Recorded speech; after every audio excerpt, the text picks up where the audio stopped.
If you're looking to get into a career in instructional design, first thing you want to do is brainstorm. What type of career do you want? Is there a niche or industry you want to specialize in? Is there a specific skill that you feel needs to be taught where you're currently working? Maybe you're planning on specializing in the education sector or the corporate sector. Maybe you're already an expert in a particular field and you just want to share your knowledge with others.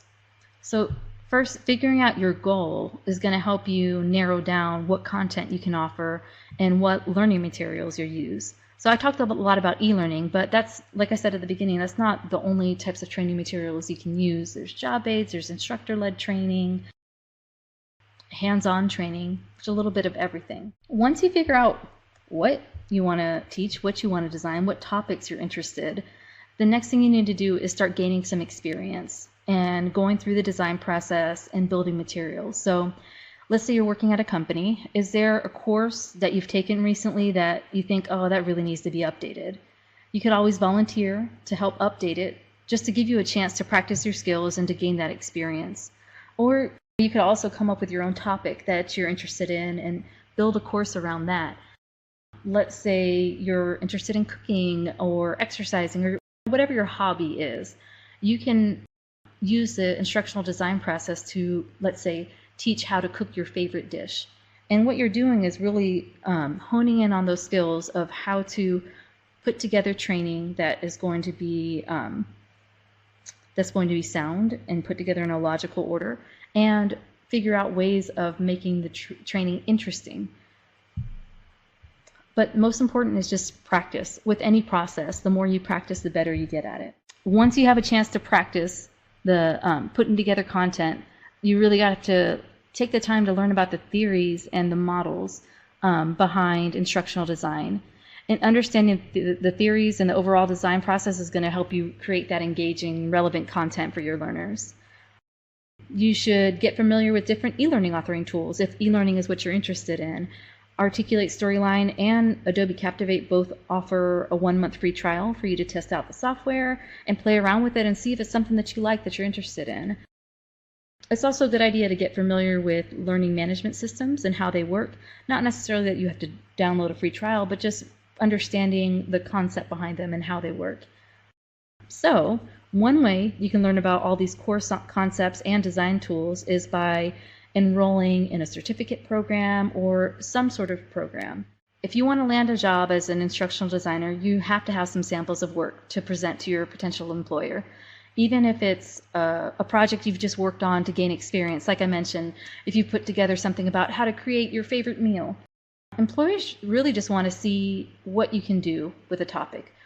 They want to see how you gather information, how you present information, and how maybe your different design of the course. So what I typically do, I usually have a binder with samples of work of my instructor-led training that I've developed, and usually I'll do some printouts of different e-learning courses that I developed. But for e-learning, it's always helpful if you have an online portfolio with some samples of your work so that potential employers or clients can see how your course functions in real time. They can hear the audio, they can really play around with it and get to see what type of design you do. If you do put together an online portfolio, if any of the content, of course, is the client's content, you definitely want to get written consent that it's okay to post that information as part of your portfolio. The secret to getting ahead is just getting started, trying it out. There are a ton of resources out there when it comes to instructional design. Even Articulate Storyline, they have their website eLearning Heroes that has great resources. There's so many websites. If you just Google instructional design, there's a ton of stuff out there.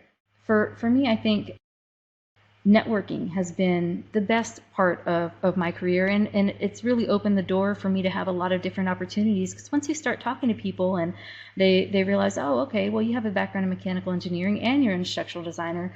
If they hear about a job that happens to be actually one of the first contracts that I worked with TrainingPros on was automotive paint e-learning course. And somebody just happened to remember, oh yeah, Maria has a design in mechanical engineering and she knows about automotive. Oh, let's call and see if she can work on that. So to me, networking has been the best thing for me, at least as far as advancing my career and really launching my company. So look for latest trends. That's the other thing is, especially if you're involved with ATD, it's always a good way to really stay ahead of what's new, what's upcoming, stay up to date with the latest trends. There is so much technology out there, and there's so many neat things that people are doing with training.